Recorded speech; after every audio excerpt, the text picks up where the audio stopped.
নমস্কার। অরিপিক ইউটিউব চ্যানেলে কৃষ্ণলীলা ধারাবাহিক পর্বে আপনাকে স্বাগত জানাই। আজকের পর্ব অক্রূরের শ্রীকৃষ্ণ বন্দনা। চ্যানেলে যারা নতুন তাদের অনুরোধ জানাবো চ্যানেলটি সাবস্ক্রাইব করে কৃষ্ণলীলার ধারাবাহিক পর্বগুলি শ্রবণ করুন। আসুন আজকের পর্ব শুরু করি অক্রূরের শ্রীকৃষ্ণ বন্দনা। অক্রূর এইভাবে শ্রীকৃষ্ণের স্তব করছিল। হে ভগবান, আমি আপনাকে সশুদ্ধ প্রণতি নিবেদন করি, কেননা আপনি অব্যয় আদিপুরুষ, সকল কারণের পরম কারণ নারায়ণ। আপনার নাভি থেকে একটি পদ্ম উৎপত্তি হয়, আর সেই পদ্ম থেকে জন্ম হয় এই ব্রহ্মাণ্ডের সৃষ্টিকর্তা ব্রহ্মার। যেহেতু এই জগতের সৃষ্টির কারণ ব্রহ্মা, তাই আপনি সকল কারণেরও পরম কারণ। ভূমি, জল, আগুন, বায়ু, আকাশ, জড় অহংকার, চরাচর সৃষ্টির সকল উপাদান, মহতত্ত্ব, প্রকৃতি, জীব শক্তি, মন, ইন্দ্রিয় গ্রাহ্য বিষয়, সকল বিশ্বের পরিচালক দেবগণ সবই আপনার দেহ থেকে সৃষ্টি হয়েছে। সকলের মধ্যেই আপনি পরমাত্মা রূপে বিরাজমান হলেও কেউ আপনাকে অপ্রাকৃত রূপকে জানতেই পারে না। এই জড় জগতের সকলেই জড়া প্রকৃতির গুণের অধীন। জড়া প্রকৃতির প্রভাবাধীন হওয়ায় ব্রহ্মাদি দেবতারা জড় সৃষ্টির অতীত নির্গুণ অপ্রাকৃত সত্তার কথা জানেন না। যোগী এবং মুনি ঋষিরা সকল দেবতা, সমগ্র সৃষ্টি, সকল জীবকুলের উৎপত্তির মূল কারণ পরমেশ্বর ভগবান রূপে, এই সর্বময় রূপে তারা আপনার উপাসনা করেন। ঋগ্বেদের উল্লেখ অনুযায়ী ক্রিয়াকর্ম অনুষ্ঠানের মাধ্যমে কিছু বিদ্বান ব্রাহ্মণও আপনার উপাসনা করেন বিভিন্ন দেবতাদের নামে। তারা বিভিন্ন যজ্ঞ অনুষ্ঠান করেন। আবার কেউ কেউ জ্ঞানযজ্ঞের মাধ্যমে আপনার উপাসনা করে থাকেন, কেননা তারা সব রকম জড় কর্ম ত্যাগ করতে ইচ্ছুক, প্রশান্ত চিত্ত। তাই আপনাকে জানার উদ্দেশ্যে জ্ঞানযজ্ঞ নামে জ্ঞান আলোচনায় তারা নিয়োজিত হন। ভাগবত নামে পরিচিত ভগবত ভক্তগণ আপনাকে পরমেশ্বর ভগবান রূপে উপাসনা করেন। পঞ্চরাত্র বিধি অনুসারে যথাযথভাবে দীক্ষিত হয়ে দেহকে তিলক অঙ্কিত আপনার বিভিন্ন বিষ্ণু মূর্তির আরাধনায় তারা নিযুক্ত হন। বিভিন্ন আচার্যের অনুগামী শৈব নামেও অনেকে রয়েছেন। দেবাদিদেব শিব রূপে তারা আপনার আরাধনা করেন।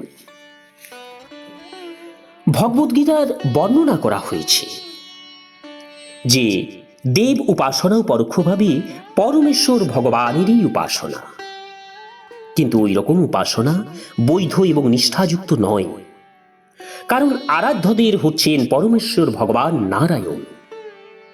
ব্রহ্মা, শিবাদি দেবতারা নারায়ণের দেহ থেকে উদ্ভূত গুণাবতার।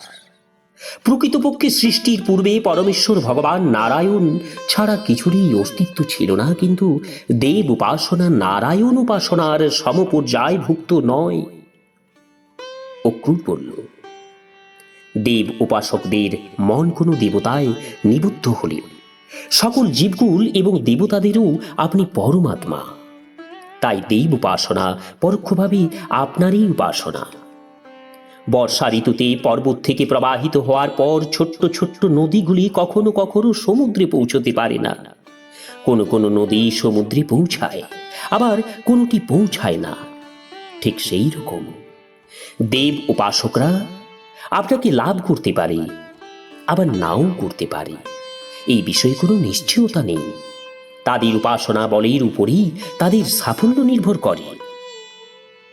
বৈদিক রীতি অনুযায়ী কোনো দেব উপাসক যখন কোনো বিশেষ দেবতার আরাধনা করে, তখন সে যজ্ঞেশ্বর নারায়ণের উদ্দেশ্যেই ক্রিয়াকর্ম অনুষ্ঠান করে। কারণ ভগবদ্গীতায় উল্লেখ আছে, নারায়ণ বা শ্রীকৃষ্ণের অনুমোদন ছাড়া দেবতারা তাদের উপাসকদের অভিলাষ পূর্ণ করতেই পারেন না। ভগবদ্গীতায় সঠিক যে কথা ব্যবহৃত হয়েছে তা হল মায়ৈব বিহিতান হিতান। এর অর্থ হচ্ছে পরমেশ্বর ভগবানের কাছ থেকে অধিকার প্রাপ্ত হয়ে দেবতারা কোনো বর প্রদান করতে পারেন? দেব উপাসকদের যখন জ্ঞানোদয় হয় তখন সে এইভাবেই বিচার বিবেচনা করতে পারে যে পরমেশ্বর ভগবানের কাছ থেকে ক্ষমতা বা অধিকার প্রাপ্ত হয়েই কেবল দেবতারা যখন বর দান করতে পারে, সেক্ষেত্রে সরাসরি ভগবদ উপাসনা করি না কেন? দেব উপাসকরা ভগবদ উপাসনা করতে পারে, ভগবানকে লাভ করতে পারে, কিন্তু যারা দেবতাকেই পরমেশ্বর বলে মনে করে তারা কখনোই পরম গতি লাভ করতে পারে না। অগ্র স্তব করে চলল, হে বিধাতা, সত্য রজ তম নামে প্রকৃতির তিনটি গুণে সমগ্র বিশ্ব পরিপূর্ণ। লোকপিতা ব্রহ্মা থেকে আচর বৃক্ষলতা পর্যন্ত জড় জগতের প্রত্যেকেই এই তিন গুণে আচ্ছন্ন। হে ভগবান, আপনাকে আমি সশুদ্ধ প্রণতি নিবেদন করি, কারণ আপনি গুণাতীত। একমাত্র আপনি ছাড়া প্রত্যেকের এই দুরন্ত গুণ প্রবাহে তাড়িত হচ্ছে। হে ভগবান, অগ্নি আপনার মুখবিবর, ধরণী আপনার পদকমল, সূর্য আপনার চক্ষু, আকাশ আপনার নাভি, দিক সকল আপনার কর্ণ, মহাকাল আপনার শিরদেশ, দেবতারা আপনার বাহু, সমুদ্র এবং মহাসাগর আপনার উদর, বায়ু আপনার প্রাণ এবং বল, সকল বৃক্ষরাজি আপনার দেহের লোম, মেঘ সকল আপনার কেশরাজি, পর্বত সকল আপনার দেহের অস্থি এবং নখ, দিবারাত্রি হচ্ছে আপনার চোখের পাতার পালক, প্রজাপতি হচ্ছে আপনার উপস্থ, আর বাড়িধারা আপনার শুক্র। হে প্রভু, বিভিন্ন দেবতা, বিভিন্ন শ্রেণীর বিধায়ক, রাজন্যবর্গ এবং অন্যান্য জীবসহ সকলেই আধার হচ্ছেন আপনি। এক ও দ্বিতীয় অখণ্ড বিপুল পূর্ণ সত্তার অংশ হওয়ায় তারা তাদের পরীক্ষিত জ্ঞান দ্বারা আপনাকে জানতে পারে না। আপনার সবিশেষ অপ্রাকৃত স্বরূপকে মানুষ উপলব্ধি করতে পারে, ঠিক যেমন বিভিন্ন শ্রেণীর জলজ জীব দ্বারা পরিপূর্ণ সমুদ্রের মতো বা কদম্ব ফলের মতো, যা থেকে ছোট ছোট মশকুল বেরিয়ে আসে। হে প্রভু, আপনার নিত্য রূপ এবং অবতারগণ সবই জীবগুলির অবিদ্যা, মোহ এবং সুখ অপহরণ করে। এই জন্য জনগণ জগতে আপনার অবতরণ এবং নিত্য লীলা বিলাসের গুণগান করে। আপনার এই সকল নিত্য রূপ এবং অবতারের যেমন অন্ত নেই, ঠিক সেই রকম আপনাকে অবস্থিত ব্রহ্মাণ্ডেরও কোনো সংখ্যা নেই। আপনি সকল কারণের পরম কারণ, তবু প্রলয়ের সময় আপনি যে রূপে আবির্ভূত হন, সেই মৎস্য অবতারকে আমি সশুদ্ধ প্রণতি নিবেদন করি। মধু এবং কৈটব নামক দুই দানবকে বধকারী আপনার হয়গ্রীব অবতারকে আমি আপনার দণ্ডবোধ প্রণতি নিবেদন করি। হে প্রভু, আপনি বিশাল কুর্মরূপে আবির্ভূত হয়ে মন্দর পর্বত পৃষ্ঠে ধারণ করেছিলেন। বরাহ রূপে আবির্ভূত হয়ে আপনি গর্ভদক সলিলে নিপতিত ধরণীকে উদ্ধার করেছিলেন। আপনাকে আমি সশুদ্ধ প্রণতি নিবেদন করি। নাস্তিকদের ভয়ঙ্কর নির্যাতন থেকে সকল ভক্তের উদ্ধারকারী আপনার শ্রী নৃসিংহ অবতার রূপে আমার সশুদ্ধ দণ্ডবোধ প্রণতি নিবেদন করি।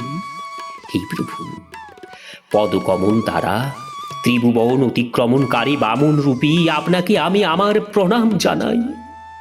নাস্তিক ক্ষত্রিয় রাজন্যবর্গ নিধনকারী ভৃগুপতি রূপী আপনাকে আমি আমার প্রণতি নিবেদন করি।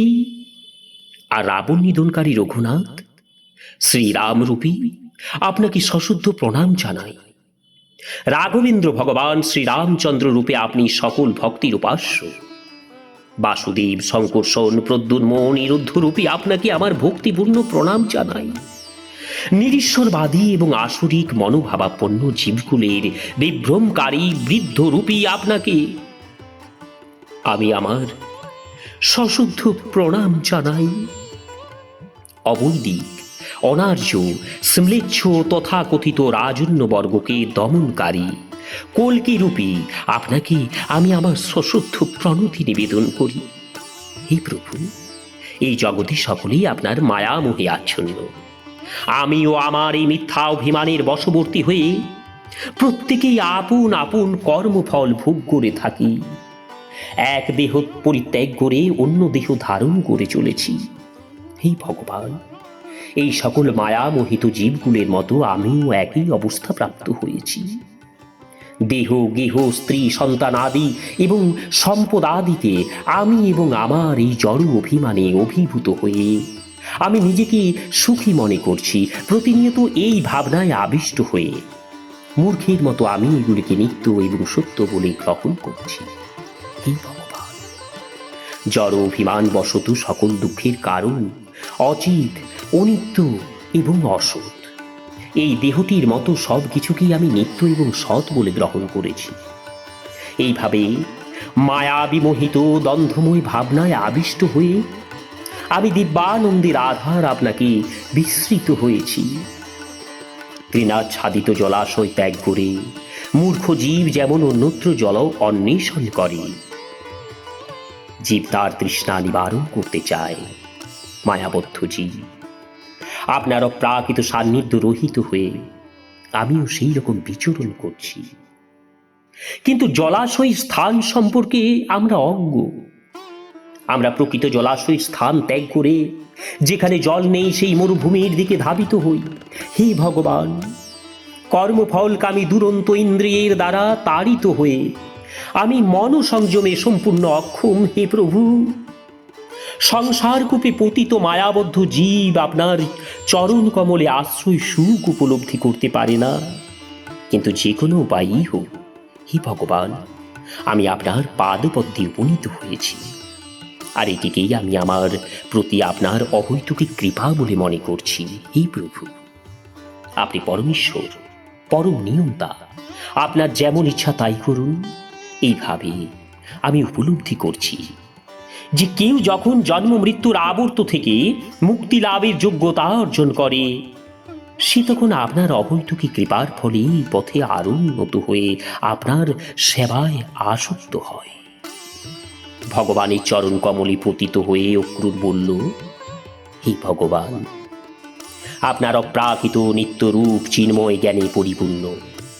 শুধু আপনার চিন্ময় রূপে মনোনিবেশ করে সব কিছু সম্পর্কেই সর্বজ্ঞতা লাভ করতে পারা যায়, কারণ আপনি সকল জ্ঞানের মূল উৎস।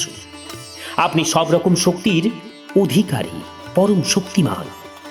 আপনি পরম ব্রহ্ম, পরম পুরুষ, পরমেশ্বর, মায়ার অধীশ্বর।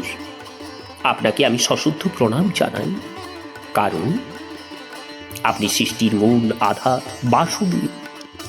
আপনি সর্বব্যাপী পরমেশ্বর ভগবান। আপনি সকলের অন্তর্যামী পরমাত্মা রূপে সকলকে কর্তব্য কর্মের নির্দেশ দেন। এখন আমি সম্পূর্ণরূপে আপনার শরণাগত। আমাকে আপনি রক্ষা করুন, রক্ষা করুন ভগবান, রক্ষা করুন। নমস্কার, আজকের পর্ব এখানেই শেষ করছি। আগামী পর্ব শ্রীকৃষ্ণের মথুরা প্রবেশ। চ্যানেলে যারা নতুন তাদের অনুরোধ জানাবো চ্যানেলটি সাবস্ক্রাইব করে শ্রীকৃষ্ণ লীলার ধারাবাহিক পর্বগুলি শ্রবণ করুন। রাধে রাধে, হরে কৃষ্ণ।